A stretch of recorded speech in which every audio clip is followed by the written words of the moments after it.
Hello again, everybody. It's Teacher Kaye, and today I'm going to talk about something that you may already be doing, but how mindfully you're doing it may make all the difference. Let's get talking.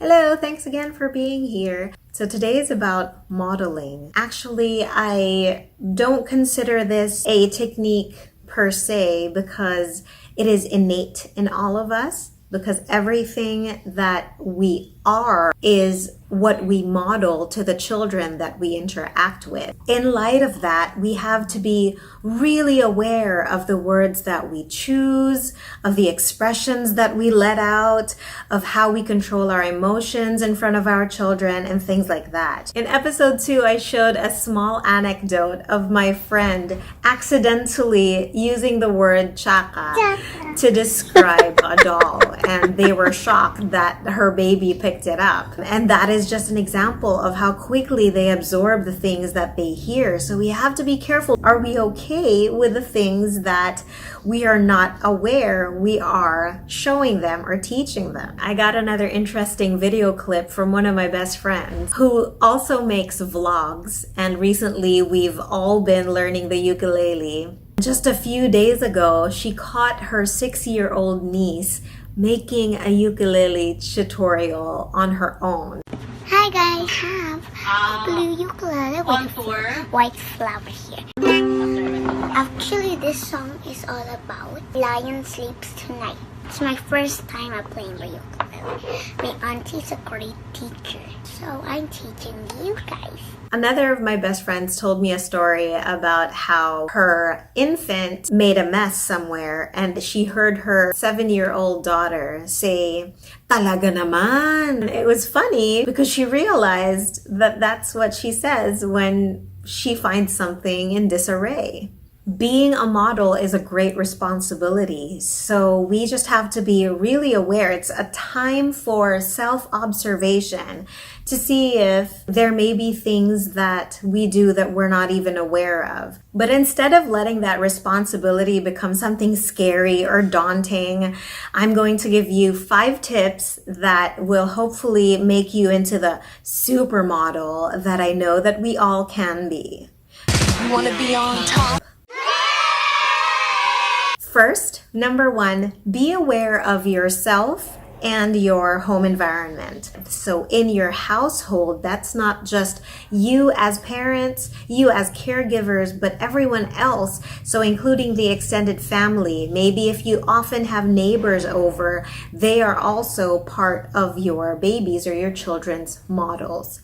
Be more mindful of what you do, the words you choose, how you go about your day. This is a good opportunity for me to bring up something that I also champion, and it's the idea that an entire household needs to be on board, on the same page about how you want to discipline the child, how you talk to the child, how you play with a child. Because if you guys are not doing the same thing, then there is a possibility that your child will take a little bit longer to figure out, oh, this is what I need to do, because it's not consistent with each and every family or household member. You all have to kind of sit down and talk about strategies that you want to do. Just lay down some rules of what you want to happen and what stuff are off limits. Also notice how you talk to each other in the household. Maybe you don't talk very much at all because everyone is busy. So for example, there are some members of your family that like to gesture more than they verbalize. When someone asks, "Where did you put my book?" and then someone's watching the TV, so that person will just say,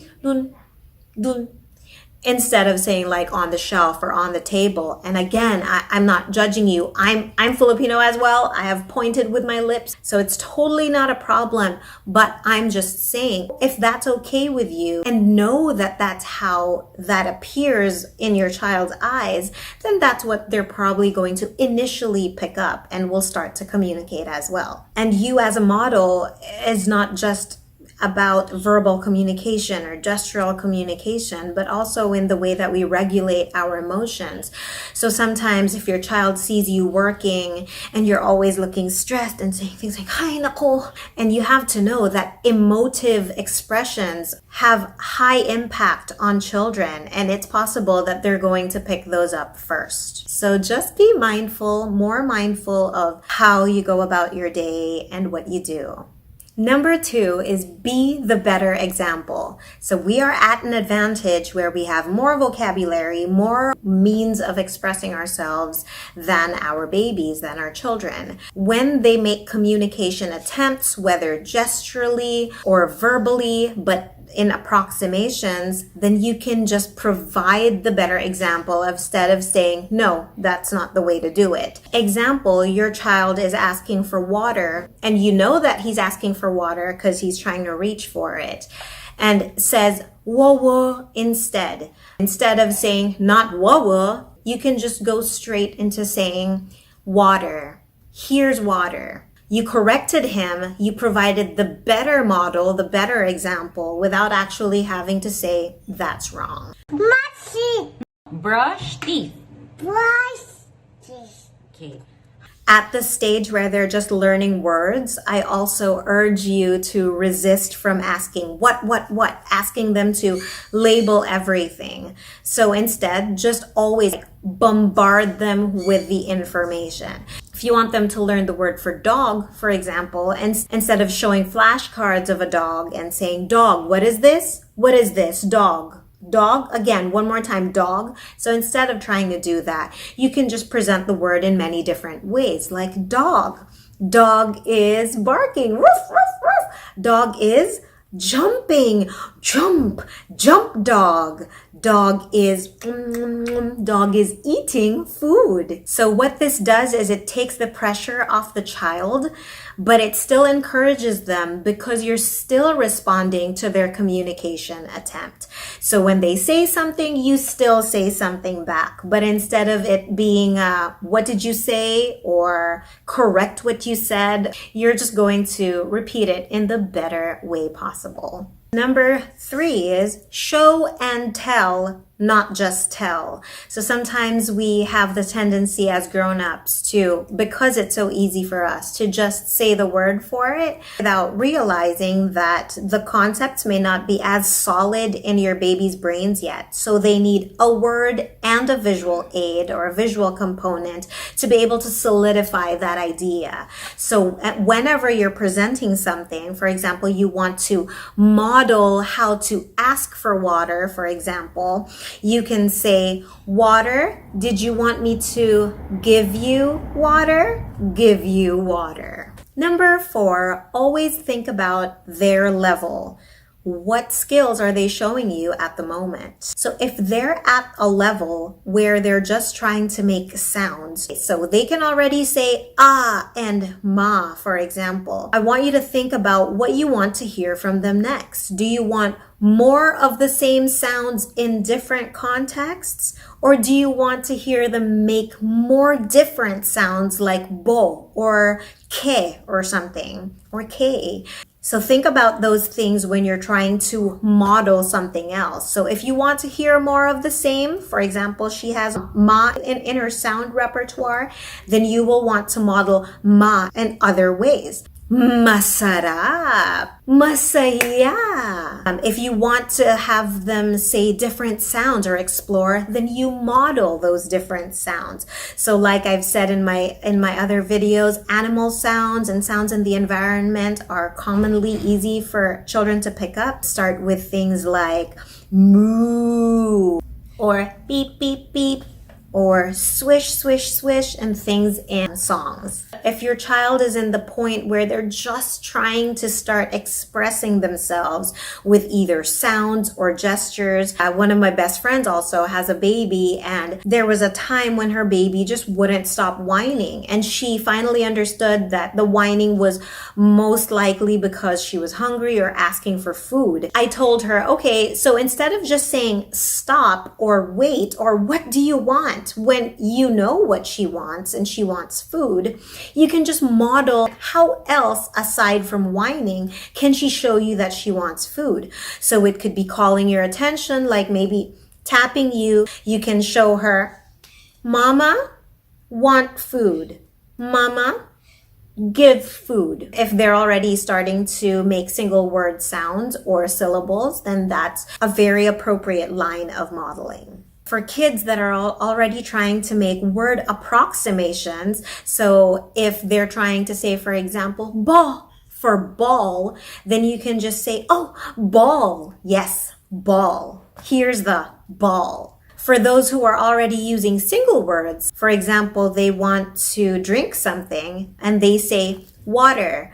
But now an appropriate level to start modeling higher to that is maybe expect 2 words, maybe drink water, want water, give water, me water. So any combination of 2 words. If your toddlers are at the level of making, and this is not derogatory at all, but what I call Tarzan phrases, where they say, me want muffin, or Kaye hug doggy, or when they say things like daddy go bye-bye, you can model what she's trying to say in the proper way that we would say it in our grammar. So you could say, yes, daddy is leaving for work. Daddy is going out. Daddy, bye, see you later. So model based on what you want to hear from them. But remember, that's not based on just what you want, but on the level that they're at.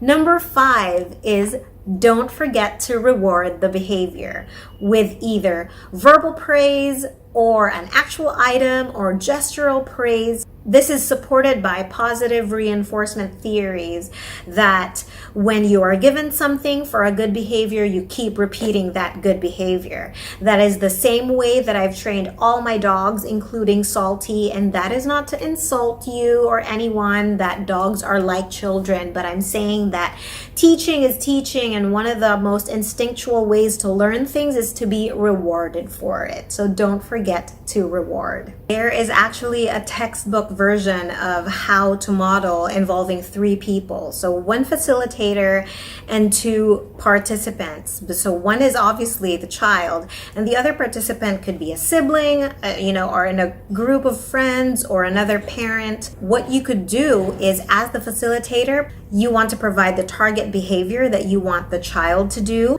If the other participant somehow is able to do the target behavior, you reward that participant. You keep rewarding the people who are able to do the target behavior, and that will encourage your child or the child to imitate that, because they will see, hey, they get the reward. And that's it. Super, super simple. And I hope to see a lot of supermodels come out of this. Remember that you can always get in touch with me through Facebook and Instagram at Teacher K Talks. And you can also leave me comments on the section down below. So if you like this video and you think that it's useful and you think it would be useful to someone you know, please don't forget to like and share and subscribe. So thank you so much. Good luck and happy talking! Tita. Kitty. Tita K. Kitty. Tita K. Tita. Kitty.